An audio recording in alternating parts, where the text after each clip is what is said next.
Vamos a continuar con nuestro estudio de la carta del apóstol Pablo a los Filipenses.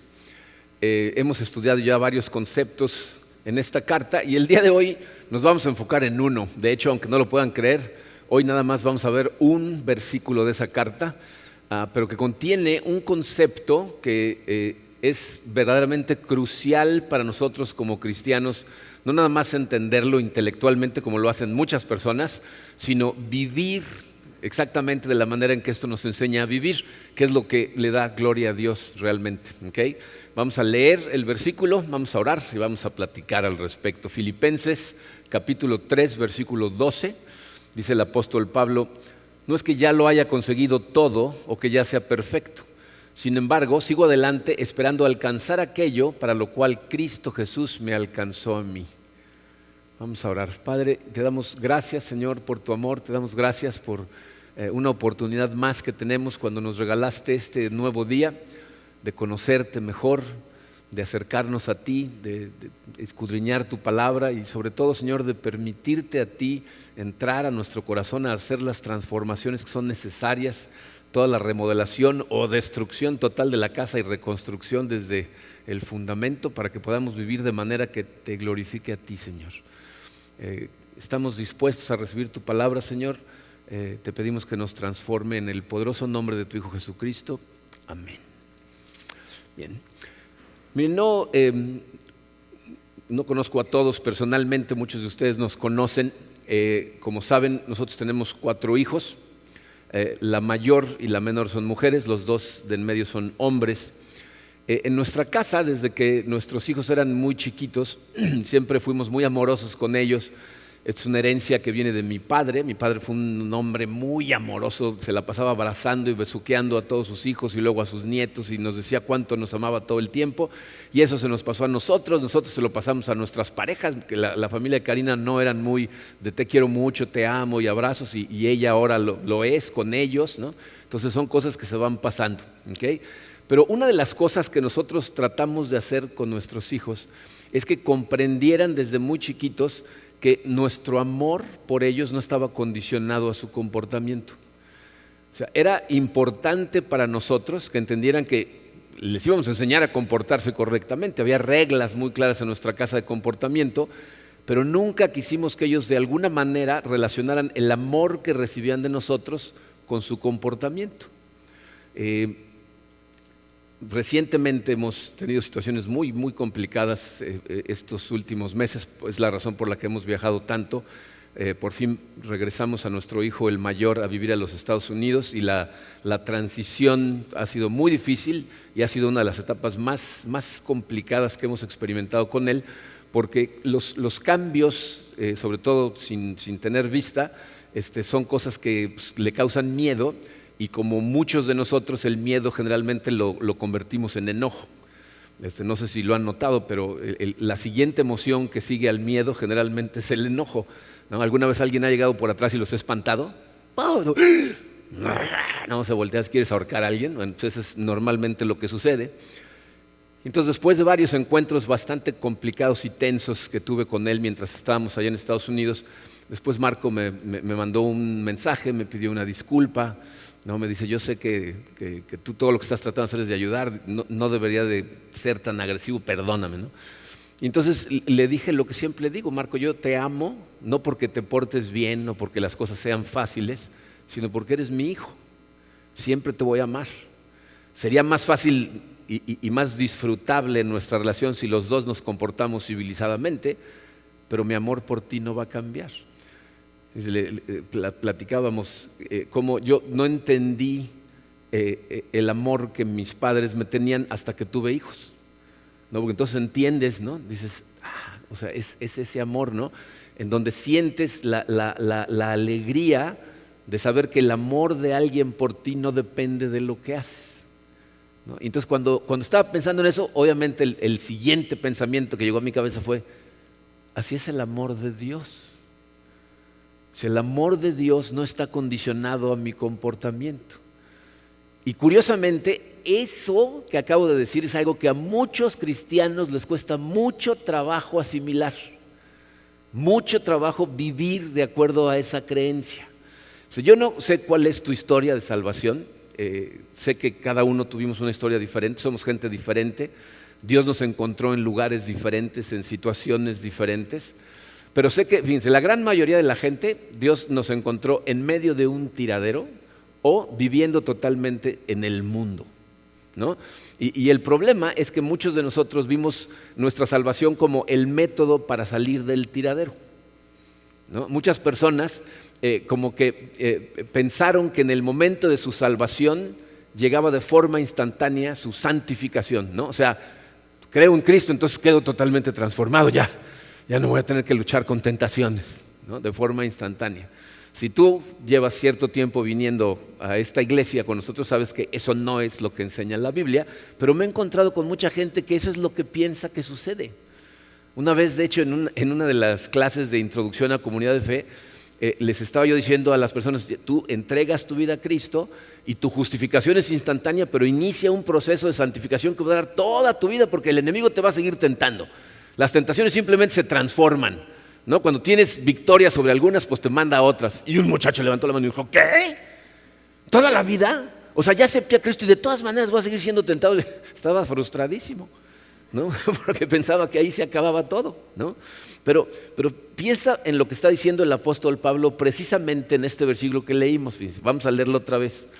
Dice, no es que ya lo haya conseguido todo o que ya sea perfecto. Sin embargo, sigo adelante, esperando alcanzar aquello para lo cual Cristo Jesús me alcanzó a mí.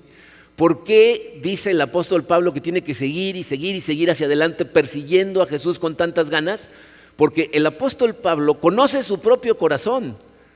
Y estas cartas las escribió porque conoce el nuestro, sabe que somos disfuncionales, que en una medida o en otra todos estamos descompuestos. Y aun cuando ya fuimos alcanzados, ya Cristo nos alcanzó y nos salvó, existen residuos de tu naturaleza pecaminosa contra los que vas a seguir luchando el resto de tu vida. Ahora, yo no sé cómo te afecta a ti, pero para mí es de mucha consolación leer al apóstol Pablo escribir esas palabras. No es que ya lo haya alcanzado todo. O sea, si alguien vivió en una persecución perpetua de Cristo fue el apóstol Pablo, y lo que nos está diciendo aquí es que reconoce que hay cosas con las que aún lucha, que hay áreas de su carácter en donde todavía tiene que madurar y por eso tiene que seguir y seguir y seguir yendo tras de Jesús.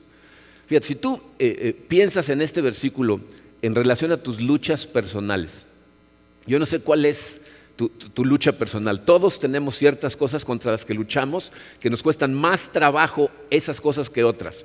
Y son diferentes, ¿no? A ti a lo mejor te ataca algo que a mí ni me hace cosquillas, pero hay cosas que yo enfrento que a lo mejor a ti no te hacen cosquillas, pero todos tenemos luchas personales, ¿ok? Si pones atención te vas a dar cuenta que lo que Pablo está diciendo es que hay una forma correcta de luchar contra los pecados, contra las tentaciones, y hay una forma incorrecta. La forma incorrecta sonaría algo como, tengo que poner esta situación bajo control. Tengo que ser un mejor cristiano, tengo que ser una mejor persona, ¿no? Que es parte de lo que Emilio nos explicó la semana pasada, ¿no? Tengo que por fuerza de voluntad obedecer cada una de las reglas porque tengo que ser una mejor persona. Pablo dice, esa no es la manera.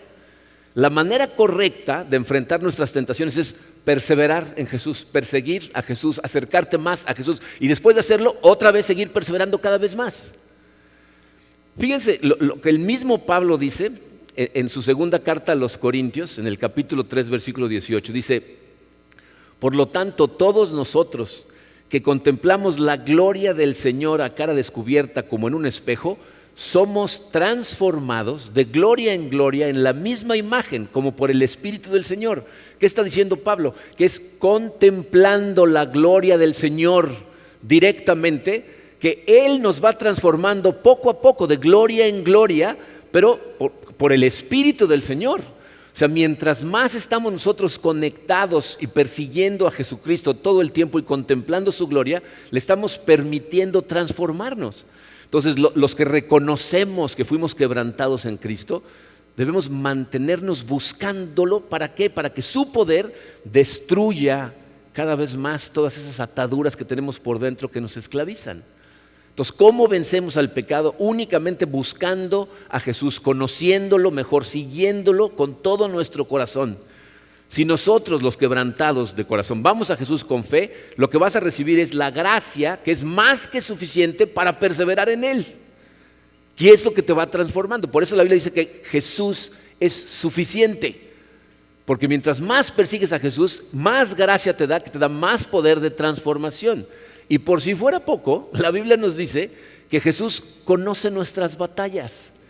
Él sabe exactamente en dónde te duele, ¿no? Sabe que tienes debilidades, sabe que seguimos luchando con tentaciones. Por lo tanto, fíjate, no tiene ningún sentido el tratar de negarlas, tratar de esconderlas, tratar de pretender como que no existen. Porque en Cristo tenemos la gracia que nos da la seguridad de reconocer y confesar estas cosas a otros hermanos o hermanas que van con nosotros en la misma dirección. ¿Okay? Y cuando nosotros somos honestos en esta área de nuestra vida, por eso les repito tantas veces que es importante hacer la vida juntos, que necesitas tener conexión con gente que va en la misma dirección que tú en el día a día, porque cuando tú eres honesto y le cuentas a la gente de estas batallas que tienes, entonces le permites a Dios trabajar en ti y al mismo tiempo te ayuda después a dirigir a otras personas a la única fuente real de transformación, que no es un proyecto de autoayuda, no una plática motivacional, es la obra realizada por Cristo en la cruz, al morir en la cruz y resucitar venciendo a la muerte y al pecado. Lo maravilloso de esta gracia que tenemos en Jesús es que, como estábamos cantando hace un momento, hay veces que veo las letras de las canciones y digo, pues ya están predicando mi mensaje: tú nunca me dejarás. Eso es exactamente lo que la Biblia dice: no te va a dejar ir. Cuando Jesús te alcanzó, te marcó. La Biblia dice que nos sella con el Espíritu Santo como suyos, sin importar lo que había en tu pasado cuando te alcanzó, o lo que estaba sucediendo en tu presente en el momento en que te salvó. Y te va a seguir persiguiendo el resto de tu vida. Bien, quiero que vean esto en gran escala. Vamos a ver Efesios capítulo 1, versículos 3 al 7, pero despacito. Vamos a empezar con el 3 y el 4. Dice el apóstol Pablo: alabado sea Dios, Padre de nuestro Señor Jesucristo, que nos ha bendecido en las regiones celestiales con toda bendición espiritual en Cristo. O sea, Dios nos ha bendecido en donde realmente cuenta, en las regiones celestiales, pero dice con toda bendición espiritual en Cristo. Pero escuchen esta siguiente frase: Dios nos escogió en Él antes de la creación del mundo para que seamos santos y sin mancha delante de Él. Miren, yo no sé por qué hay algunas personas que mientras más tiempo pasan en la iglesia, más difícil se vuelve para ellos creer en esta verdad. O sea, hay algunas personas que llevan tanto tiempo representando el papel del buen cristiano, ¿no? O sea, llevan tanto tiempo pretendiendo ser una persona buena, que entonces la idea de que fueron escogidos antes del principio de los tiempos para ser santos y sin mancha delante de Él, mucho antes de que empezaran a hacer méritos para que los demás los vieran como buenos, hasta les resulta ofensivo. O sea, que todo esto que estoy tratando de hacer no sirve de nada. ¿Qué dice Pablo? ¿De qué sirven todas esas cosas? Fíjense, en nuestra carne, nosotros tendemos a creer que nuestra santidad es el resultado de nuestro esfuerzo personal, físico, espiritual. La Biblia nos dice que nuestra salvación es solamente por gracia. De hecho, los teólogos tienen un término que es sola gratia, solo gracia. Eso es todo lo que necesitas para tu salvación. Pero nuestra tendencia personal, como dice un pastor en Estados Unidos, es sola autosuficiencia, ¿no? O sea, el esfuerzo que yo hago por portarme bien. Pero eso no es lo que dice la Biblia. Fíjese cómo continúa el apóstol Pablo. Dice: en amor nos predestinó para ser adoptados como hijos suyos por medio de Jesucristo, según el buen propósito de su voluntad, para alabanza de su gloriosa gracia que nos concedió en su amado. Mira, si tú eres una de esas personas que piensa que realmente nunca vas a poder tener una relación profunda con Jesucristo, caminar con Él de la mano, porque hay algo terrible en tu pasado, o porque sigues batallando con un montón de cosas, este pasaje te debería dar aliento, te debería de motivar. ¿Por qué? Porque fíjense, la palabra nos acaba de decir que Dios rescata a los malvados para alabanza de su gracia.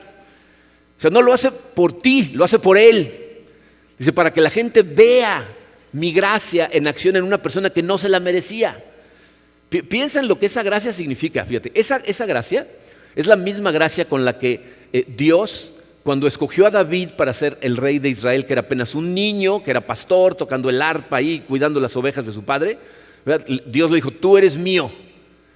Pero es la misma gracia que años después el mismo David se convierte en un asesino, adúltero, y Dios le dice, sigues siendo mío. Piensen en Moisés, asesino de un soldado egipcio, que cuando Dios se presenta a mandarlo a hacer su obra se rehúsa a obedecer, y Dios le dice, tú eres mío.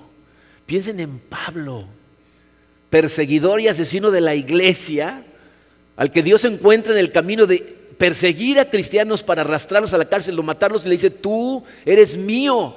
Por eso es que Pablo fue empujado a escribir esas palabras. Dice, los mejores esfuerzos que yo hacía por ser una buena persona son como basura comparados con la gracia que recibo de justificación gratuita de Dios. Somos de Él. Dice, si ponemos atención, la mayor parte de los personajes en la Biblia que Dios utiliza en grande para hacer cosas increíbles, tienen unos pasaditos, o sea, cosas terribles, son mentirosos, adúlteros, asesinos, la gran mayoría. ¿Por qué? Porque la Biblia no es principalmente acerca de qué buenos son los seres humanos, es principalmente acerca de la gracia de Dios, que nos da todo lo que nos da por gracia.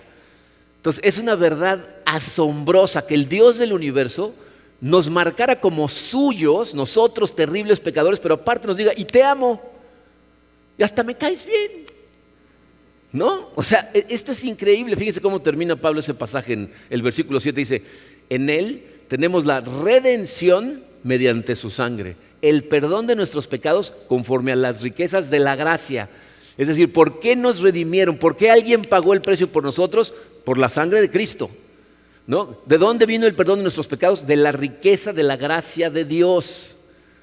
Entonces, miren, esto es algo que es al mismo tiempo irónico y contraintuitivo. Porque piensen cuál es nuestra tendencia más común cuando nos tropezamos.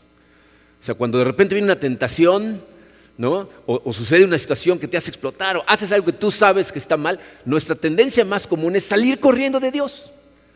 O sea, nos da vergüenza voltear a ver a Dios porque acabamos de hacer algo que sabemos perfectamente que está mal. ¿Ok? El problema con eso es que de la única manera en que tú vas a encontrar gozo, satisfacción y paz en tu vida es si te arrepientes y corres hacia Él. Un arrepentimiento genuino, es decir, esto no es la manera en que quiero vivir mi vida, y corres para agarrarte una vez más de Él. La única fuente real de paz y satisfacción es Cristo. No tenemos otra opción. Ustedes recuerdan en el capítulo 6 del Evangelio de Juan, cuando Jesucristo hace una enseñanza, da una enseñanza que es confusa, y algunas personas hasta hacen cara de asco, porque les dice que de la única forma en que van a participar del reino de Dios es si comen de su carne y beben de su sangre, y todos hacen, ¿qué? ¿Qué dijo? Y dice que muchos de los que lo seguían, a Jesucristo lo seguían cientos de personas, no eran nada más sus 12 discípulos. Había cientos de personas que andaban tras de Él todo el tiempo, y después de esa enseñanza, la Biblia dice que muchos dejaron de seguirlo. Dijeron, esa enseñanza está muy extraña, y se fueron. Y Jesucristo voltea a ver a sus discípulos y les dice, ¿ustedes también se quieren marchar? Y Pedro, que normalmente mete la pata cada vez que habla, es impulsivo, ¿no? Habla sin pensar, en ese momento tiene la sabiduría para decirle a Jesús, ¿y a quién iríamos? O sea, si yo salgo corriendo de ti, ¿a dónde voy a ir? ¿Qué fuente real de paz, gozo y satisfacción existe en este mundo que no sea Cristo? Dice, ¿quién más tiene palabra de vida? A cualquier otro lugar que acude se convierte en un desastre. Y lo más maravilloso es que una vez que te selló, aunque trates de huir, su gracia te alcanza. Ahora, tenemos que reconocer que hay veces que la gracia de Dios se ve en forma de un gran pez que te traga, te mantiene en la panza 3 días y luego te escupe en la playa. ¿Alguien se identifica? Han pasado 3 días sudando la gota gorda, hoy tratando de huir de Dios hasta que su gracia te alcanza y te acuerdas del amor de Dios. Entonces, Su gracia se aferra a ti, no te deja ir. ¿Por qué no lo buscamos más apasionadamente? Porque pensamos que es a través de nuestra riqueza espiritual y no de su riqueza espiritual que vamos a estar bien. Pero son conscientes de que el mismo Pablo dice que tratar de hacerlo de esa manera es una tontería. Esto lo dice en otra carta, en Gálatas capítulo 3, versículo 3, les dice a los Gálatas: ¿será posible que sean tan tontos? Después de haber comenzado su nueva vida en el Espíritu, ¿por qué ahora tratan de ser perfectos mediante sus propios esfuerzos? Pablo está diciendo: cualquier tipo de transformación que va a suceder en tu vida va a ser gracias al Espíritu Santo. Por eso escribió unos versículos antes en el capítulo 2 de esta misma carta, que es Dios quien te da el querer y el hacer para que se cumpla su buena voluntad, viene de Él. Una y otra vez tienes que entender a donde tienes que poner tu esfuerzo es en ir a Él, consistentemente acudir a Él en los momentos más difíciles, en las tentaciones más duras, correr hacia Cristo.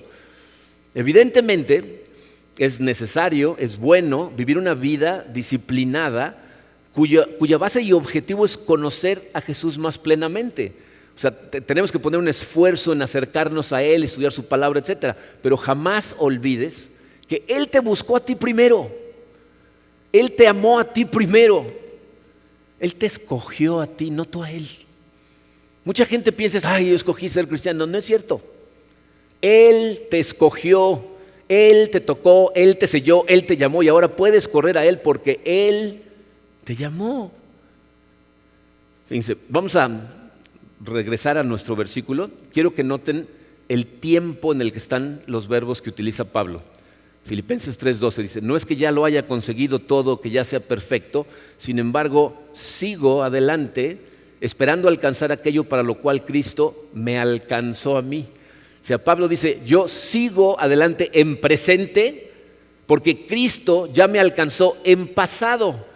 Y miren, más adelante me voy a brincar al versículo 16, que es un versículo que vamos a estudiar la semana que entra, pero que está escrito en contexto de este versículo 12. Dice el versículo 16: en todo caso, vivamos de acuerdo con lo que ya hemos alcanzado. Entonces, fíjense, este imperativo de obediencia, vivamos de la forma en que ya deberíamos saber vivir, está basado en el indicativo del Evangelio. Dice: porque Cristo ya te alcanzó.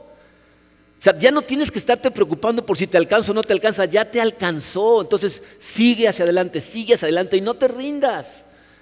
Miren, es una noticia maravillosa que Dios se mantiene amándonos, dándonos poder, santificándonos, transformándonos a pesar de nosotros, a pesar de nuestros problemas, a pesar de nuestros sufrimientos. Porque miren, esa es la pregunta que nosotros debemos contestar para nosotros mismos. O sea, ¿voy a seguir apasionadamente tras de Cristo? Pase lo que pase. O sea, ¿realmente vas a hacer un esfuerzo por crecer espiritualmente acercándote a Cristo? Miren, como se los he dicho muchas veces, venir a la iglesia como hobby es el hobby más aburrido del mundo. ¿Ok? O sea, venir todos los domingos ni transforma a nadie, ni saca a nadie de ningún tiradero. Es tu persecución de Cristo diariamente, en el día a día. Cuando aprendes tú a alimentarte de la palabra de Dios y vas a Él y corres a Él en cada situación que encuentras, eso es lo que te transforma. ¿Voy a seguir detrás de Jesús o voy a permitir que la adversidad, que los problemas, a veces el dolor, a veces son tentaciones, me detengan? Miren, créanme que sé de lo que les estoy hablando, porque estamos enfrentando cosas muy complicadas y nunca voy a olvidar el comentario que hizo David Hubbard. David Hubbard fue el presidente de un seminario interdenominacional en Estados Unidos, que es el más grande, el seminario Fuller en Estados Unidos, es el más grande interdenominacional en ese país. Y este señor escribió un comentario a uno de los pasajes más famosos del libro del profeta Isaías. Les voy a leer el pasaje y les voy a decir lo que escribió al respecto. Isaías 40, versículos 30 y 31, dice: aún los jóvenes se cansan, se fatigan y los muchachos tropiezan y caen, pero los que confían en el Señor, en algunas traducciones dice los que esperan en el Señor, renovarán sus fuerzas, volarán como las águilas, correrán y no se fatigarán, caminarán y no se cansarán o en muchas versiones dice, y no desmayarán, caminarán sin desmayar. David Hubbard dice que esas palabras deberíamos de vivirlas versículo por versículo en las diferentes situaciones que tenemos en nuestra vida. Las palabras volar, correr y caminar, deberíamos de utilizar una palabra a la vez dependiendo de la situación que enfrentamos en la vida. Hay ocasiones en las que vamos a remontar los cielos volando como las águilas. No sé si entienden lo que eso significa, pero los ornitólogos nos dicen que hay 3 tipos o 3 métodos de vuelo que utilizan las aves. ¿Okay? El primer método se llama aletear. Todos hemos visto aves que para poder volar se la pasan aleteando todo el tiempo, ¿no? Entonces, aletear hace que puedan resistir la fuerza de la gravedad y mantenerse en el aire. Es algo que requiere de mucho esfuerzo por parte del ave, ¿no? Digo, yo no sé ustedes, hay veces que me doy cuenta que me la paso aleteando todo el día, ¿no? No es muy elegante y cuesta mucho trabajo. ¿Okay? El segundo tipo de vuelo es planear. O sea, hay otro tipo de aves que lo que hacen es alcanzan una velocidad suficiente y una altura suficiente que luego les permite deslizarse despacito, pero en dirección descendente. ¿Okay? Todos hemos visto aves en la playa que pasan nada más sin moverse, ¿no? Pero van hacia abajo. Entonces se ve muy bonito, se ve muy elegante, pero no dura mucho. Al rato tienen que volver a aletear, volver a elevarse y otra vez planean un ratito. ¿Okay? El tercer tipo de vuelo se llama remontar y muy pocas aves pueden remontar. Una de esas aves son las águilas. Las alas de las águilas son tan fuertes que pueden sostenerse sobre corrientes ascendentes de aire caliente. O sea, hay unos vientos térmicos que salen de la tierra y suben en forma vertical hacia arriba. Y las águilas son tan fuertes que sin mover una sola pluma pueden remontarse a unas alturas increíbles y luego volar a velocidades de hasta 120 kilómetros por hora sin hacer un solo aleteo. O sea, sin ningún esfuerzo. Y eso es a lo que Isaías se refiere. Dice, los que confían en el Señor, los que esperan en el Señor, va a haber ocasiones. Y escúchenlo claro, esta no es la vida de un creyente. Va a haber ocasiones en donde van a poder remontarse, o sea, dejarse llevar por la ráfaga del Espíritu Santo y de pronto van a estar en un éxtasis espiritual. A lo mejor alguna vez has estado ahí, en donde tus oraciones son poderosas, donde Dios te usa con poder, donde tienes fortaleza contra las tentaciones, donde sientes que todo lo que espiritualmente está pasando es una maravilla. Eso es remontar espiritualmente, ¿okay? Cuando estés en una situación como esa, o si estás pasando por una de ellas, tienes que ser muy agradecido a Dios. Tienes que mantenerte en oración, mantenerte conectado y jamás suponer que remontas el vuelo por tus propias fuerzas. Es el Espíritu Santo el que un día decide, como el viento, levantarte. Pero va a haber otras ocasiones en donde no estás remontando y todo lo que puedes hacer es correr sin cansarte, ¿no? En esas situaciones tu vida espiritual parece requerir de mucho esfuerzo y yo creo que todos hemos estado alguna vez ahí, ¿no? Cuando de pronto no ves mucha acción, no ves muchos milagros, sientes que tienes que estar aleteando para moverte de un lado a otro, pero con persistencia y determinación tú sabes que estás corriendo la buena carrera cuando lo que estás haciendo es tener que correr, pero hacia el Señor. Cuando yo he estado en esa situación, me siento frustrado, pero sé que Dios se complace en mi obediencia. Aunque mi obediencia a mí no me haga sentir nada especial, yo sé que sí lo hace en Dios. Lo que sí te puedo decir es que nunca debes de tratar de producir artificialmente un éxtasis espiritual, porque mucha gente cae en ese error. Confunden sus emociones con su caminar con Dios y piensan que si no hay algo emocional en algún momento de su día, no tuvieron conexión con el Espíritu Santo. El Espíritu Santo está dentro de ti todo el día. Aunque estés pasando por la situación más seria, más complicada, o que estés en medio de una junta o de una conversación, ahí está. Y tienes acceso a Él. No trates de producir éxtasis espiritual. El Espíritu Santo lo decide. Pero va a haber otras ocasiones en donde por culpa de especialmente el dolor, la fatiga, a veces el fracaso, donde todo lo que podemos hacer es caminar, poner un pie frente al otro que apenas si puedes dar hacia adelante y lo único que le puedes decir al Señor es: Señor, no estoy siendo muy productivo el día de hoy, apenas si puedo caminar, siento que te estoy fallando, pero voy a seguir adelante. porque tu palabra me dice que tengo que seguir, aunque sea paso a paso hacia ti, y hacer lo que tú pides de mí. Si piensen en nuestro Señor Jesucristo, piensen en su vida, se van a dar cuenta cómo Jesucristo experimentó las tres cosas. O sea, hay momentos en la vida de Jesucristo que son de un remontar espiritual que ojalá hubiéramos podido estar ahí para verlo. ¿Se imaginan haber estado presentes en la montaña de la transfiguración?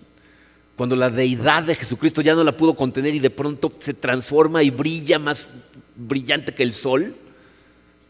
No, a mí, si algún día inventan una máquina del tiempo, me gustaría esconderme atrás de un árbol para escuchar a Jesucristo en gran voz llamar a Lázaro y decirle, ¡sal fuera! Y que Lázaro le obedeciera.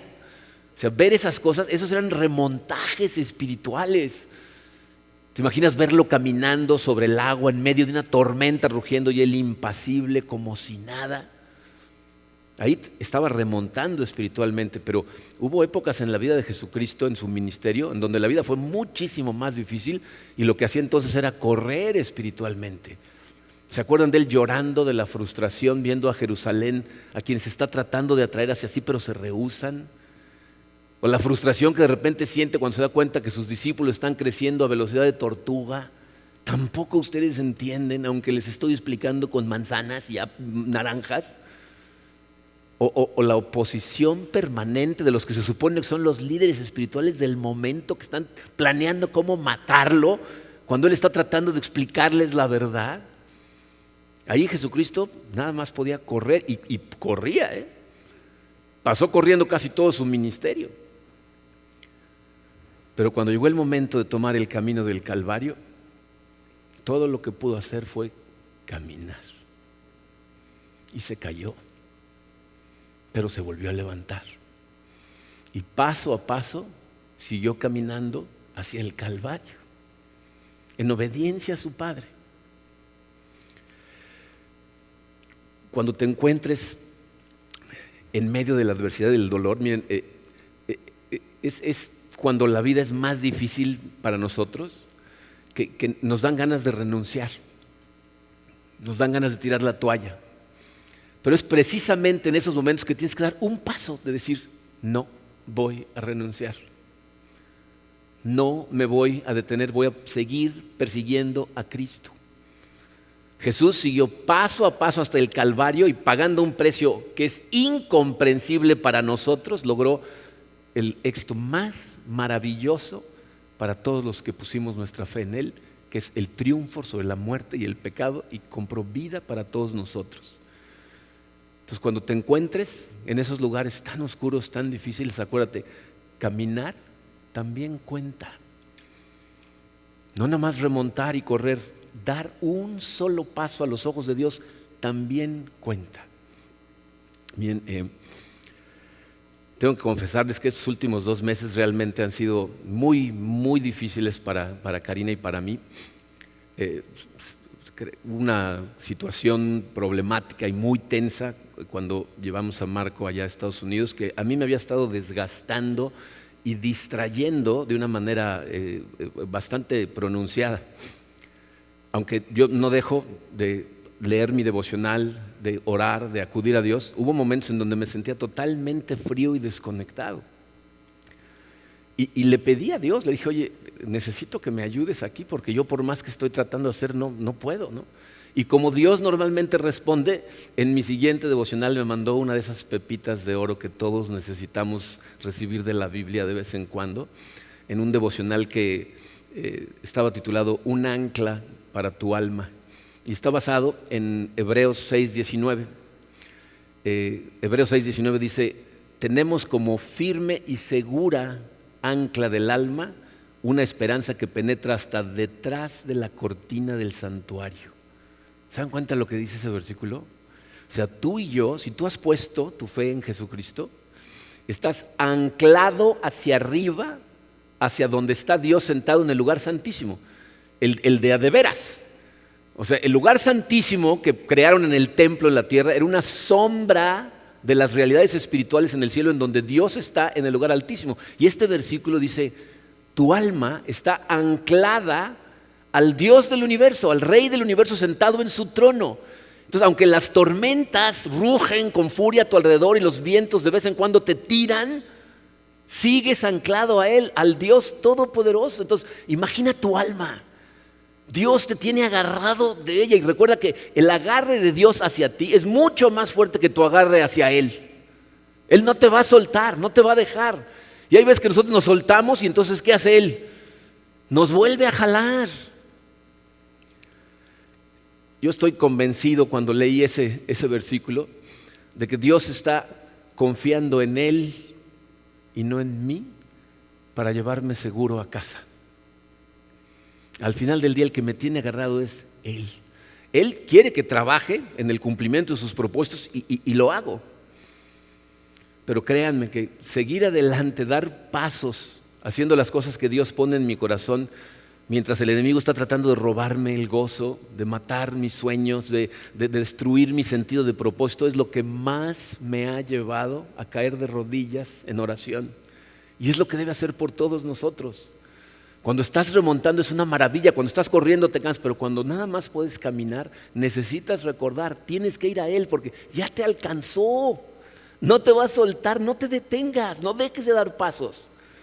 Vive con fe, ora con poder, porque Dios te tiene seguro en sus manos y no te va a soltar. Ya fuimos alcanzados, gloria a Dios. Vamos a orar.